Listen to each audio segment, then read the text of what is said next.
Lebih baik ditakuti daripada Shalom, selamat datang di artikel View. Assalamualaikum warahmatullahi wabarakatuh. Hai sahabat Ariel Wibowo. Apa kabar kalian semuanya? Semoga kalian baik-baik saja.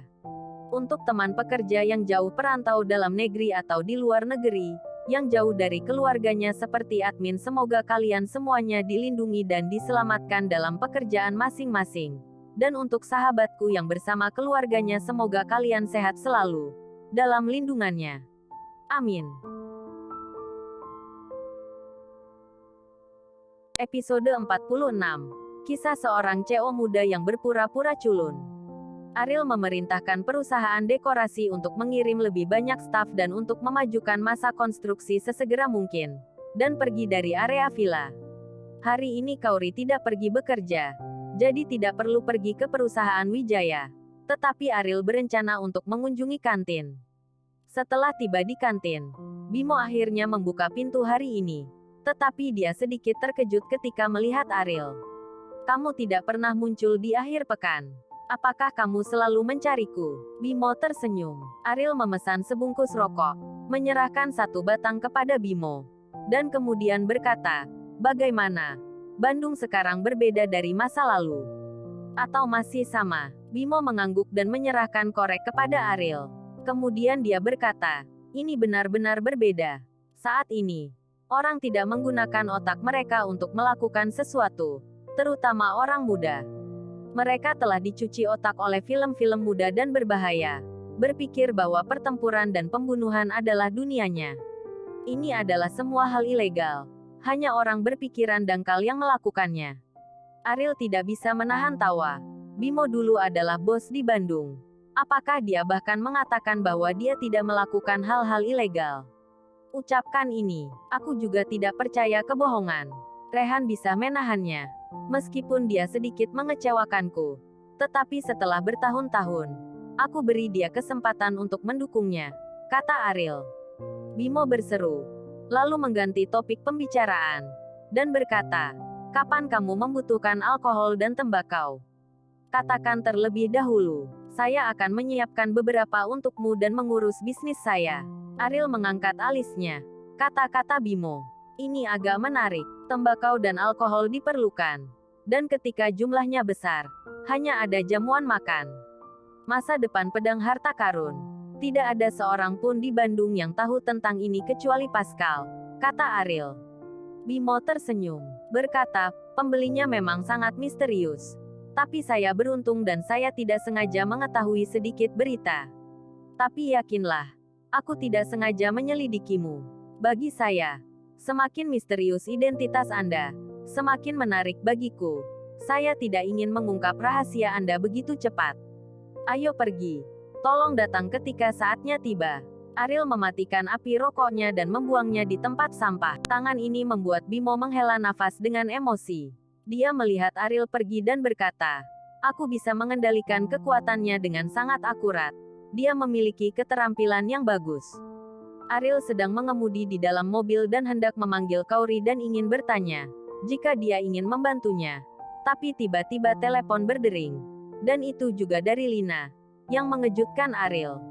Selama 3 tahun, Ariel menghitung berapa kali Lina menelponnya. Dan setiap kali Lina meneleponnya pasti selalu dimarahi. Diminta untuk bekerja. Tetapi baru-baru ini tidak ada yang bisa dilakukan. Jadi mengapa dia menelponnya?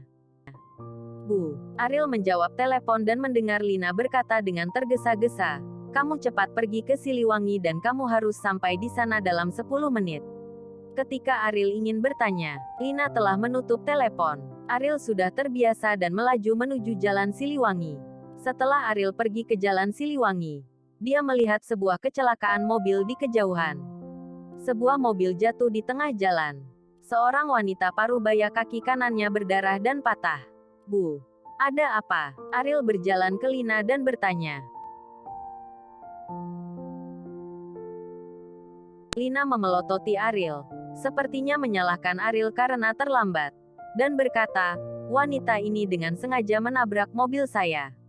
Kamu tinggal di sini untuk menyelesaikan masalah ini. Dan saya akan mengatur biayanya. Aku akan kembali dengan ayahmu dulu." Jangan pergi sebelum masalah ini selesai. Aku harus pergi dulu. Sambil berbicara, Lina pergi ke hadapan William dan menarik William pergi. Ariel melihat lokasi Audi. Dan kemudian di tempat mobil itu jatuh. Ini adalah penyeberangan. Seorang wanita parubaya yang terluka yang ditabrak oleh William. Alasan memanggil Ariel untuk menangani masalah mereka. Ini bahkan lebih sederhana. Biarkan Ariel maju untuk menghadapinya, sehingga mereka dapat melarikan diri. William masih diomeli wanita tua itu. Wanita parubaya itu berkata.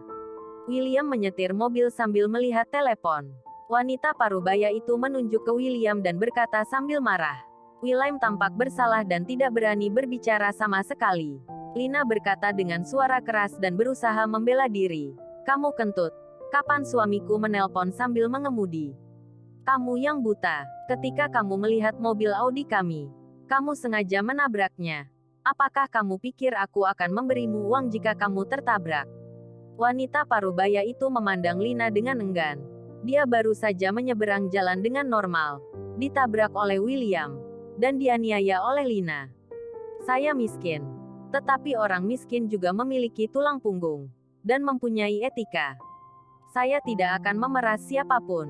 Jika saya yang berbohong, langit akan guntur, kata wanita parubaya itu. Lina sedikit bingung ketika dia mendengar kata-kata wanita parubaya itu. Mengetahui bahwa ini bukan tempat tinggal untuk waktu yang lama. Dan berkata kepada Ariel, kamu urus masalah ini untukku. Jika kamu menyebabkan masalah bagi ayahmu, jangan harap kamu bisa pulang ke rumah. Ariel memiliki hati yang penyayang. Kepada orang tua Kaori, dia dapat mentolerir temperamen aneh dan masalah yang tidak masuk akal dari kedua mertuanya karena demi Kaori. Tetapi masalah ini melibatkan orang yang tidak bersalah. Dan sama sekali tidak mungkin untuk melepaskannya begitu saja. Ariel menahan Lina dan William pergi. Dan berkata dengan ekspresi suram, masalah ini, tunggu sampai polisi tiba. Ariel, apakah kamu gila? Menunggu polisi datang. Dasar sampah. Apa yang kamu lakukan? Cepat pindah dari hadapanku. Lina berteriak dengan marah. Jika kamu membawanya pergi sekarang, itu akan menjadi tabrak lari. Dan konsekuensinya akan lebih serius, kata Ariel. Ariel, apakah kamu tidak mengerti alasan mengapa aku memanggilmu? Untuk menangani tanggung jawab ini. Jika kamu tidak menanggungnya, siapa yang akan menanggungnya? Biarkan aku pergi dengan cepat, kata Lina dengan nada buruk. Ayah, apakah kamu pikir kamu bisa melarikan diri? Jika kamu berani pergi, kamu akan berakhir di penjara. Ariel memandang William dan berkata. William menunduk. Dia terlalu bersalah untuk berbicara. Masalah ini awalnya adalah tanggung jawabnya. Lina menyarankan agar Ariel menanggung konsekuensinya. Dan hanya bisa berkata ya. Setelah memberi wanita itu sedikit uang, dia tidak akan terlibat dalam tanggung jawab. Tetapi dia juga tahu bahwa setelah masalah itu diselidiki, konsekuensinya akan ditanggung, dan lebih serius. Aku akan membiarkanmu pergi. Apakah kamu tidak mengerti kata-kata manusia? Lina mengangkat tangannya dengan cemas. Ketika dia hendak menamparkan, pergelangan tangannya tiba-tiba dipegang erat oleh Ariel. Apa yang kamu lakukan? Lina berkata dengan dingin. Ariel memandang Lina dengan wajah dingin dan berkata, jangan berpikir kamu adalah orang tua Kaori. Kamu dapat melakukan apapun yang kamu inginkan kepadaku. Gila. Gila. Kamu benar-benar gila. Kamu berani berbicara kepadaku seperti ini. Tahukah kamu apa statusmu? Kamu hanya menantu sia-sia. Lepaskan aku. Lina marah karena kebencian. Pemborosan ini berani tidak sopan padanya. Ariel melepaskan tangan Lina dan berkata dengan dingin. Kamu bisa pergi. Aku tidak akan pernah membantu kalian bertanggung jawab atas masalah ini. Ketika polisi tiba, aku akan mengatakan yang sebenarnya.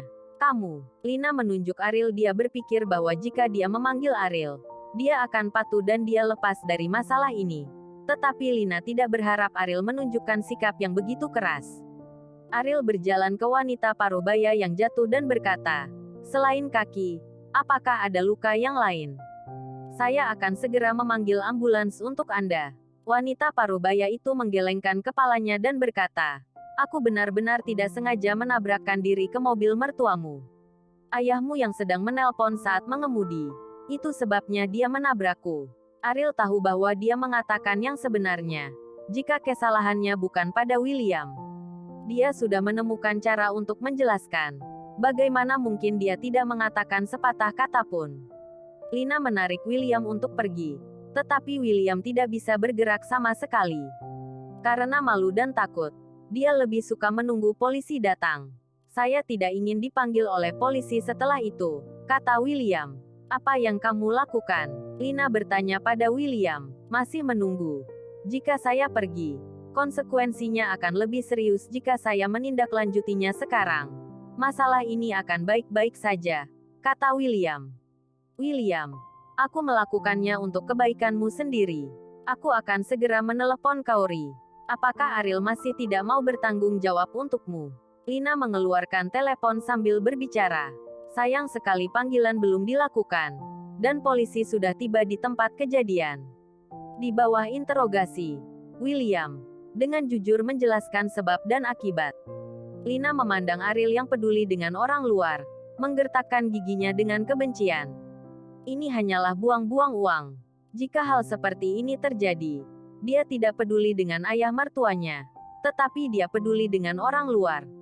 Hidup dan matinya lebih sulit daripada keselamatan William. Apakah itu penting? Ariel, jangan kembali ke rumahku malam ini. Itu adalah rumah keluargaku, bukan rumah keluarga Wijaya. Pergi dan tidurlah di jalan, kata Lina pada Ariel. Ariel menoleh melihat Lina dengan dingin dan lirih. Bulan depan, pada tanggal 15, saya akan pindah ke rumah baru dengan Kaori. Saya tidak akan memaksa Anda untuk hidup dengan saya. Bersambung.